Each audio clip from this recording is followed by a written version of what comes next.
Justin, you've been playing something new as well. Oh, I have been playing something new, and it is called Splatoon 3. Now, Justin, I'm really glad that you played this.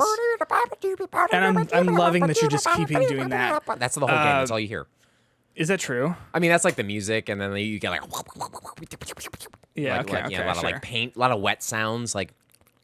Yeah. You get a lot of that going on, a lot of like... It's funny because I just cut that from the show. Buckets of wet sounds. Buckets of it. Oh, real quick, speaking of sounds, something cool that Midnight Fight Express does is it's got like a soundtrack like Hot Miami. And every time a new song comes on, in the bottom right corner, like it's a music video, the name of the song shows up. Oh, that's smart. That's great. Which is cool, because it's like, oh, now I can like listen to the soundtrack and be like, oh, this song fucks. Anyway, what's that? I was going to say, you want to hear how bad I am at the radio? Like, I was looking at the radio the other day, and I saw a scroll across my screen. It said what song was playing on the radio, and I was like, oh, that's a fun feature. like yeah, FM it's like radio. been around since like 1975. I just missed that, I guess. I was like, oh, that's Justin. I'm glad that you played Splatoon because I saw a bunch of people playing it on Twitter and I don't know how they were doing that. How did you play this? It's not out yet. I had this thought where I was like, did I miss the launch of Splatoon? So I initially thought it was coming out this weekend, and like if you pre-ordered it, you could do it. But what they did was they had a Splatoon 3 world premiere Splatfest. And it was the first Splatfest that you could do. I guess it was technically probably a network test that they were doing. But what you got this weekend for free for downloading the thing on your Switch was you got a very brief tutorial, like a movement tutorial. Then you get to walk around the city hub that you're going to be probably spending a lot of your time in. And then you got to play the Splatfest in the multiplayer mode. And the two modes you got were the regular, just like Turf War. And then they had that, I forget the name of it, the 2v2v4 turf mode, the trios or whatever, when you're playing against the different ones. And so it was basically a Splatfest. But when you go in there, they're like, this is not carrying over to the main game. You're not actually going to get experience or coins. They let you switch weapons and outfits just kind of at will once you hit a certain level. But they did let you pick your team, rock, paper, scissors. Team Rock. Over here. Team Scissors. Let me actually, as of Sunday. So this was, I think, like maybe just Saturday. I played it on Saturday. It might have been on Friday too. But I think as of when I started playing it, Scissors was in the lead. That's what I'm talking about. Yeah, I mean, that's fine. I'm always a rock kind of person. As long as it's not paper. No one likes paper. Yeah, I imagine so. Let's see. Excuse me. I'm on NintendoLife.com, and it says Team Rock wins a Splatoon 3 Splatfest world premiere. With what percentage? Come on, tell me. I mean, this. I don't know how they do this math. It's always really close, and the way they kind of like mess up with the math, it like even if there's like more people like on one of the teams, it's sometimes a disadvantage because you have more people playing and some worse people on there. I don't know how it works out, but it says Nintendo of America says they just said they won. A big thanks to everyone for participating. Okay. Yeah. So Nintendo of America. Let's pop this up on the screen for everyone. I'll read this riveting tweet to I've been waiting to for everyone. it. Yeah. I'm sure you have. It says the Splatfest world premiere results are in, and I'm on the wrong screen. That's awkward for me. That's very awkward. I'm gonna move that over there. No one's gonna be the wiser. Okay, great. It says the Splatfest world premiere results are in, and Team Rock has crushed it. Congrats to the winners. A big thank you to everyone for participating, and we'll see you in Splatsville when Splatoon 3 launches on 9/9. And they do have an image of the winner, and it's really just I don't understand how they did it. It looks like, oh my God, Peter. The winner was Rock. Then it was Paper. What and the finally, hell? Scissors. Come on. Yeah. Get some glasses, ref, umpire. I mean, that's what happened. So Come on. So let's talk about the gameplay a little bit. Yeah, please. It's Splatoon.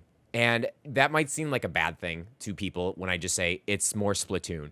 People were complaining that Splatoon 2 was just Splatoon 1, but on the Switch. Splatoon 3 is a new version of Splatoon 2 on the Switch. And I know that sounds like kind of reductive, but it's a lot of the paint around it. I didn't mean to. But it's a lot of. I love that. It's a lot of the paint around it that they've changed. I mean, having the Splatfest be a 3-person like Splatfest changes things up a bit. Yeah. Having a new city, having a new single player mode, having new characters. There's enough change here that if you like Splatfest or Splatoon 2, you should play Splatoon 3. I don't think it's like, oh shoot, it's the same game. No, it's different enough. It's a Call of Duty iteration. They've made enough tweaks and new weapons. Now that you're playing this live and you have more Splatfest, like that's another thing to come back to. But yeah, it is Splatoon. The wrinkle in it was the 2v2v4. So how they ended up doing that was based on the winning team, the team that was doing the best after the first half of it, Scissors. They would have teams of 4. And then it would be a team of 2 from one rock and a team from 2 for paper. And you were playing like a territory thing when you had to, ink as much of the territory as possible, but they had like a little thing in the middle that you had to capture. And if you captured it at a certain point in the match, then it started spewing your paint around there to give you the advantage. And for whatever reason, it didn't seem like, I would have thought for sure that the team that had 4 people would have the automatic advantage. 4 people doing that, they would have more. But for whatever reason, it kind of worked out that I played 2 matches of it. And one time my team won, the other time Scissors won. So it was kind of like a 50-50 thing. So it kind of it seemed to be balanced somehow. And it was never like one team necessarily like just walked away with it. So there's probably still some balancing stuff that they have to do, but it was a different enough mode that I kind of enjoyed a lot. And yeah, it looks good. The negatives I've noticed, the load times to get in were pretty long. Yeah. The load times for matchmaking would take up to a minute, but then what they do now is that's bad. That's really bad. It is bad, my friend, but they at least allow you to walk around an area and like just test out weapons and stuff as you're doing it.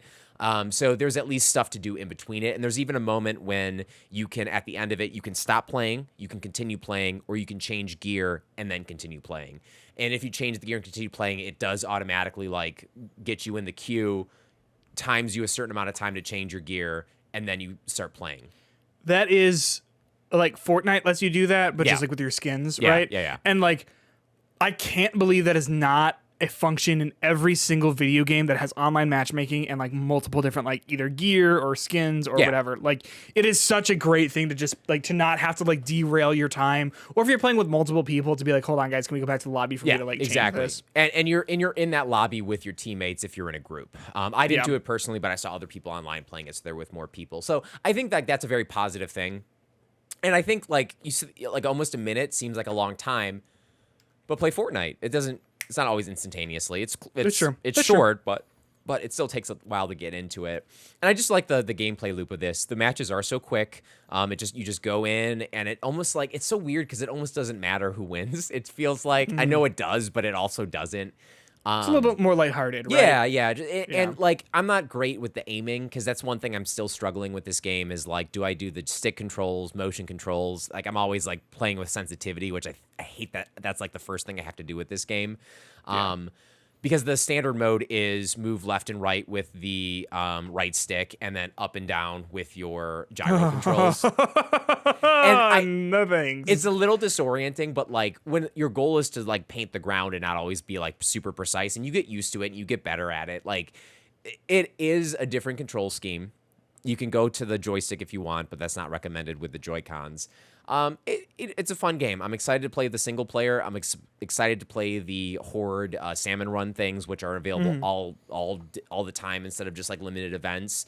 And if anything, I think this weekend, just playing it for the 3 hours I did, just really got me hungry for when it launches in a week.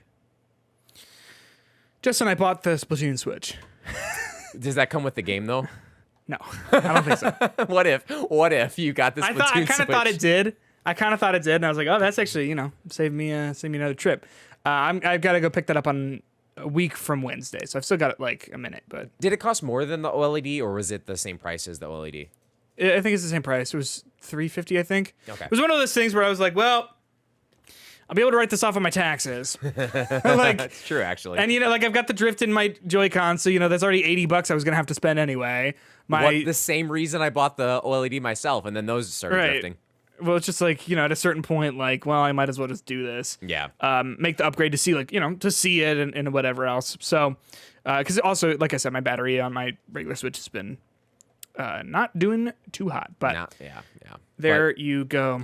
Do you think you're gonna play this game? Are you? Oh yeah. Okay. Yeah. I think we have some bonus episodes in store / Let's Plays in store once this gets launched, I think.